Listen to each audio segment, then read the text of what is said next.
de la rédaction du site. 40 jours après la série d'attentats suicides à Aqaba, les habitants rendent hommage aux victimes.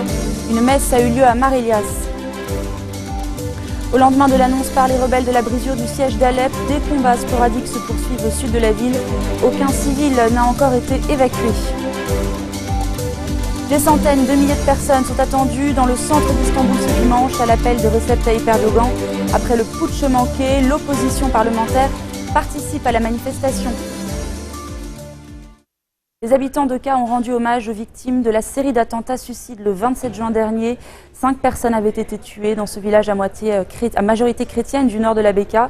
Une célébration a eu lieu 40 jours après l'attaque. Je cite, « Chaque martyr qui meurt pour défendre sa terre est un saint dans les cieux et notre peine doit se transformer en joie parce que nos martyrs intercèdent pour nous. » Et le Liban a déclaré le père Elian Nasrallah qui a donc prononcé son sermon dans l'église Mar Elias. En Syrie, des combats sporadiques se poursuivent aux extrémités sud d'Alep. Selon l'OSDH, aucun civil n'a encore quitté les quartiers est de la ville. Seul un camion de légumes serait parvenu à entrer dans les quartiers rebelles d'Alep en passant par une zone reprise au régime. La bataille d'Alep a connu un important retournement de situation hier. La rébellion a annoncé avoir brisé le siège imposé par le régime depuis 3 semaines dans la partie orientale de la deuxième ville de Syrie. Les combattants de l'armée de la conquête ont dit avoir pris le quartier gouvernemental de Ras Moussa, d'où ils ont fait la jonction avec la zone rebelle de l'est d'Alep.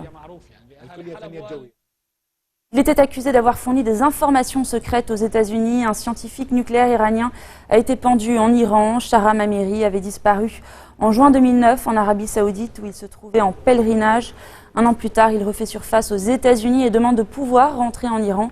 Il avait alors été accueilli par les officiels iraniens, mais depuis, on était sans nouvelles de lui. Des centaines de milliers de personnes sont attendues dans le centre d'Istanbul ce dimanche. Ce rassemblement devrait marquer l'apothéose des manifestations lancées par Recep Tayyip Erdogan.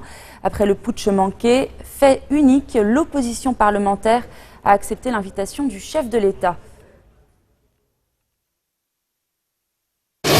Dernières installations en cours à Yenipaki. D'ici quelques heures, l'immense place d'Istanbul sera noire de monde. Des centaines de milliers de Turcs sont attendus à l'appel du président Erdogan et du Premier ministre. Fait inédit, les principaux dirigeants d'opposition ont également été conviés. La manifestation sera retransmise dans tout le pays sur écran géant. Objectif, marquer les esprits et terminer en apothéose 3 semaines de mobilisation quotidienne depuis le putsch manqué du 15 juillet. Samedi soir encore, des milliers de Turcs sont descendus dans les rues d'Istanbul pour dire leur refus du coup d'État. Au milieu de la foule, le président Erdogan a remercié ses sympathisants qu'il avait appelés à faire barrage aux putschistes. Vous avez écrit une page de l'histoire cette nuit-là. Vous êtes des héros. Vous vous êtes tenus devant les chars et les fusils. Ceux qui ont organisé le coup d'État sont des traîtres. Alors que la tentative de coup d'État a été suivie par une purge implacable dans l'armée, la justice, l'éducation et la presse, le rassemblement de dimanche veut avant tout montrer une Turquie unie. Une enquête pour tentative d'assassinat terroriste a été ouverte en Belgique. 2 policiers ont été blessés à la manchette dans le centre de Charleroi. Ça s'est passé hier après-midi. Aucun élément n'a été donné sur l'identité de l'agresseur. On sait simplement que l'assaillant a crié « Allah Akbar ». L'organisme chargé d'évaluer la menace terroriste en Belgique maintient son niveau inchangé d'alerte. On écoute le Premier ministre belge Charles Michel qui a donné une conférence de presse à l'issue d'une réunion des services de sécurité du pays. Les services de police locales à Charleroi ont fait très exactement ce qu'ils devaient faire. Ils ont réagi parfaitement comme ils devaient réagir, ce qui a permis d'éviter peut-être un drame plus sanglant encore, ou plus tragique encore. Et je veux encore une fois saluer et remercier nos agents de police et dire que le gouvernement est à côté des policiers. À côté des policiers, nous souhaitons avoir un dialogue permanent avec nos services de police pour voir avec eux comment on peut à la fois élever le niveau de sécurité pour nos concitoyens en général, mais aussi pour ceux qui garantissent la sécurité ou qui travaillent au quotidien à la sécurité. Nous souhaitons maintenir ce dialogue. Jour de vote en Thaïlande, 50 millions de Thaïlandais sont appelés aux urnes pour un référendum. Ils ont le choix entre accepter ou rejeter un nouveau projet de constitution. Un projet rédigé sous le contrôle étroit de la junte au pouvoir. Selon des résultats préliminaires, il aurait été adopté. Florence Gaillard. Premier test électoral pour la junte qui a pris le pouvoir lors d'un putsch il y a 2 ans. Les militaires ont entièrement rédigé cette nouvelle version de la constitution thaïlandaise et le général qui dirige le pays appelle à la mobilisation. Ne croyez pas que vous pouvez vous permettre de ne pas voter. Il s'agit du futur de la Thaïlande. C'est notre devoir. C'est ce qu'on appelle la démocratie. Vous devez participer à ce référendum. Vous tous qui en avez le droit. Venez et faites de ce scrutin un vote historique. Le régime militaire vend son projet comme un facteur de stabilité dans un pays troublé par une crise politique et des violences depuis bientôt 10 ans. L'argument séduit certains Thaïlandais, mais les défenseurs des droits de l'homme craignent un grand pas en arrière pour la démocratie.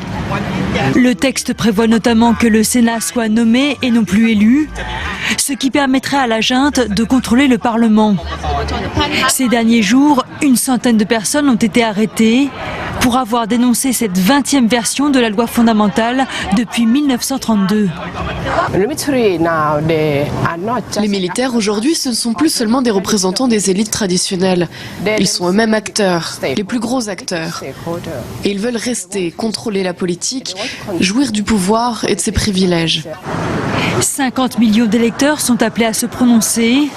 S'ils rejettent cette constitution, un nouveau texte leur sera présenté.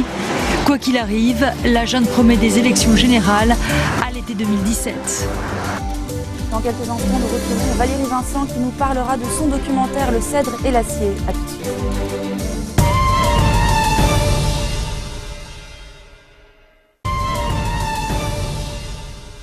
Bonjour Valérie Vincent et merci d'être avec nous.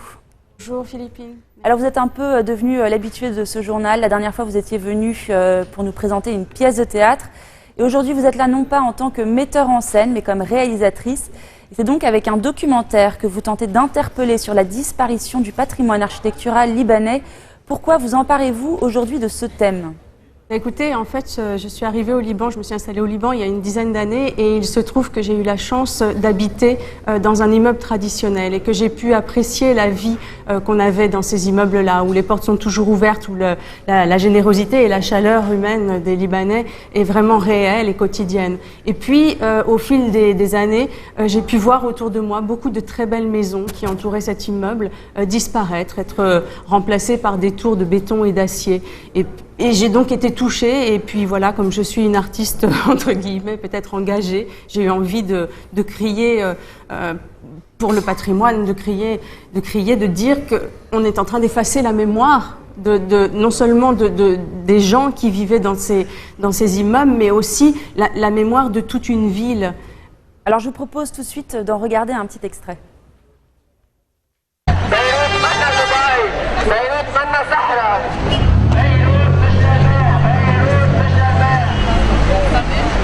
On est venu protester contre la démolition de ces bâtisses-là. Et ce qui s'est passé, c'est que lundi, elles ont été démolies. Chaque bâtisse traditionnelle est en danger aujourd'hui. Au Liban, nous sommes l'unique pays arabe qui n'a pas une loi qui protège son patrimoine. Il y a une loi. Je m'appelle Elie. Ça, c'est mon quartier.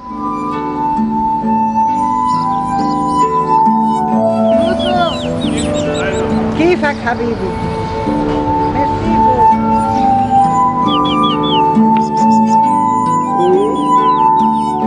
يس أديب كتير تعبان.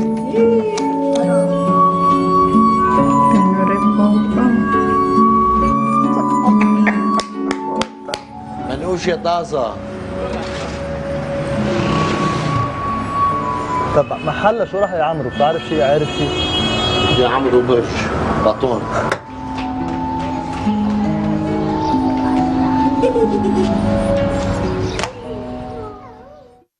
Alors Valérie, la particularité de ce documentaire, eh bien, c'est qu'il n'est pas encore terminé.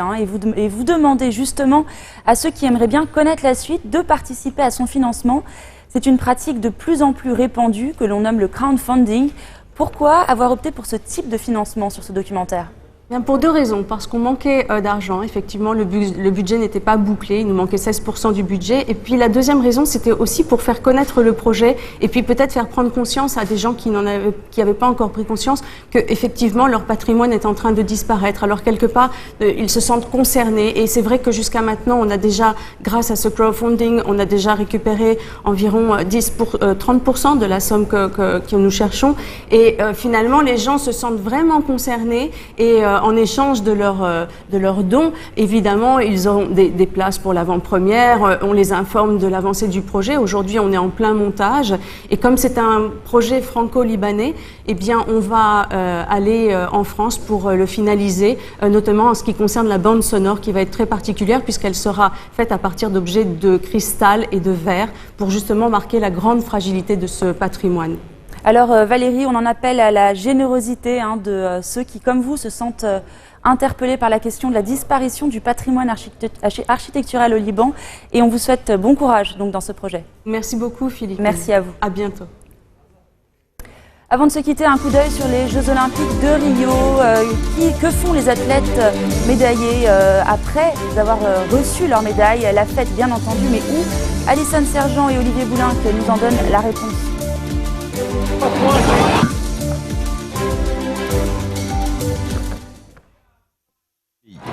Chacune est une ambassade pour les sportifs et le public qui veulent fêter ensemble les médailles. Ces lieux de convivialité sont désormais une tradition olympique.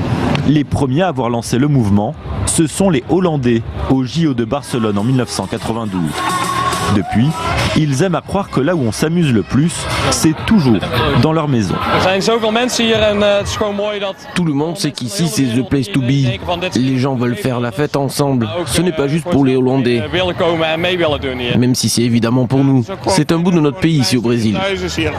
À la maison de la Corée du Sud, c'est la ville de Pyeongchang qui est mise à l'honneur.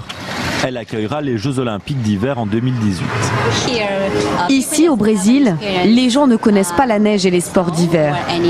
Donc c'est vraiment sympa de leur faire découvrir un autre visage de l'olympisme. À la Maison France, hier pas de fête, car pas de médaille en ce premier jour de compétition. Une situation qui pourrait bien changer dès ce soir. C'est la fin de cette édition. Voici le rappel des titres qui ont marqué l'actualité de cette journée. 40 jours après la série d'attentats suicides à Acre, les habitants rendent hommage aux victimes. Une messe a eu lieu à Maréas. Au lendemain de l'annonce par les rebelles de la brisure du siège d'Alep, des combats sporadiques se poursuivent au sud de la ville. Aucun civil n'a encore été évacué. Des centaines de milliers de personnes sont attendues dans le centre d'Istanbul ce dimanche à l'appel de Recep Tayyip Erdogan. Après le putsch manqué, l'opposition parlementaire participe à la manifestation. Merci de votre attention. Retrouvez-nous tous les jours à 16h40 heure de Beyrouth. Vous pouvez également nous suivre en ligne sur notre site web ou en téléchargeant notre application mobile. Excellente soirée à toutes et à tous.